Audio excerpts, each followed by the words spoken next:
All right, here we have another TikTok video, and this woman's talking about her nightmare of an experience selling her house, and she's moving from Arkansas to Maryland. I haven't watched the whole video through. I watched the first minute of it, and I'm like, this is interesting.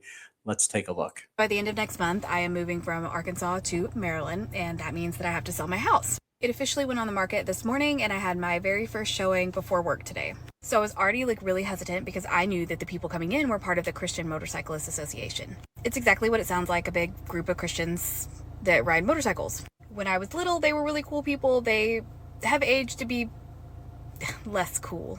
Anyway, so I'm already nervous. I worked last night. I didn't go to sleep till like 3 o'clock in the morning. I got up at 6. I had to go to work at 10. I am on edge. Edge. I also just realized I have a funeral home written on my hand. So, I'm not lying about being a nurse. Anyway, they roll up to the house. At one point, I offhandedly mentioned, oh, this is my dad's room. And from that point on, the woman. All right, so it sounds like she's trying to sell it on her own, which you can do, but let's hear about this experience because it doesn't sound like it was going well. Was obsessed with, so who's selling the house? Well, I mean, I'm doing all of the legwork, but technically it's my father and I. Right, but who owns the house? Well, I own the house. I mean, my name's on it. Right, but who owns the house? I own the house. I've paid the mortgage on it by myself ever since mom died for the last 6 years. I've paid the mortgage. I own the house. Anyway, she did that so many times that I was just very ashamed, and I don't even know why. She made me feel really bad. Then she was frustrated because I didn't have the exact property lines, and she wants the well that's on my grandma's property. And she was like, so where's the property line? And I was like, I don't know. I mean, this is my grandmother's, my next door neighbor. We take care of her yard and everything. I really couldn't tell you exactly where it is. This is where I think it is. So you have the well? No, we don't have the well. But then the realtor pulled up the property lines on his little app thingy, and it looked like maybe we did. And I was like, I'm pretty sure we don't, because the lady. All right, so it is listed, and because the buyers sound like that they showed up with a real estate agent. So I guess I'm wondering why she got intimately involved with the tour. I don't know about Arkansas, but at least over here, that's not customary. We bought this house from way back when, that wasn't her well then, it was my grandparents. So she's mad about that, and then she was frustrated that I called dad to ask about the attic fan, because she was like, so you're selling that? Who's selling the house? I'm selling the house. The truth is, some people are just nasty, right? There were just some nasty people out there in any profession, where you're buying, selling. I mean, it doesn't matter what hat you're wearing. There's just mean people out there. And it sounds like the people touring her house were just kind of mean. She was mad about the electric. I'm gonna cry. She was mad about the electric pole that's on the side of the house, because she was like, can we take this down? Can this be taken down? And I was like, I don't know. She's like, why would they put the pole there? Yeah, those kind of questions are crazy. When you see a utility pole, which is owned by the utility company, and a buyer asks, why would they put the pole there, which may have been there for 50 years, and can they move it? Nobody's going to have the answer to that in a real estate transaction other than the utility company. This was built in the 1970s. I wasn't even alive then. My mom wasn't alive then.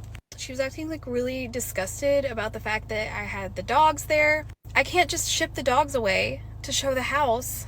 They didn't jump on.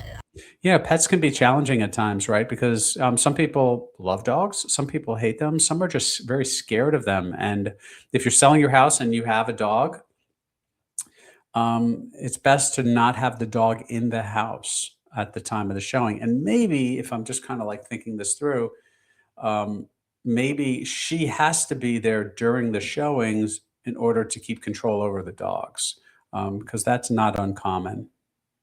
I put them in the backyard so they. Yeah, putting them in the backyard. There you go. Or, what I always recommend to my clients is, hey, you have a couple of beautiful dogs. Not everybody likes dogs. If you want to be home or need to be home at the time of the showing, or you don't want to kind of displace yourself for an hour or two because we don't know exactly when the buyer and buyer's agent might be coming, then what I suggest is when they get to your house, take the pups for a walk. and make yourself invisible and come back in about 15 minutes. Walk around the neighborhood a little bit. What? I'm sorry. And she's like telling her, watch your step, watch your step. Like, nothing is that dirty. Like, it's really not. Well, I don't know. Well, maybe they were talking about the little landmines that the dog can leave in the yard. I don't know. That's obviously a really important thing. I always tell my clients that have pups, um, even though you're going to make yourself invisible, keep an eye on your yard, because if you have a fenced yard and the dogs typically do their business in the yard, the last thing you want is someone accidentally stepping in one of those little doggy landmines and then not only tracking it back into your house, which is obviously very nasty, but obviously the buyers get really angry and upset if that happens. So especially if they're not dog lovers. We worked really hard to clean it, and I even have a whole professional housekeeper coming That's in to, awesome. to clean. So it'll be spotless by next week. Yeah, I mean, this is a very emotional situation. Selling a home can be very, very emotional.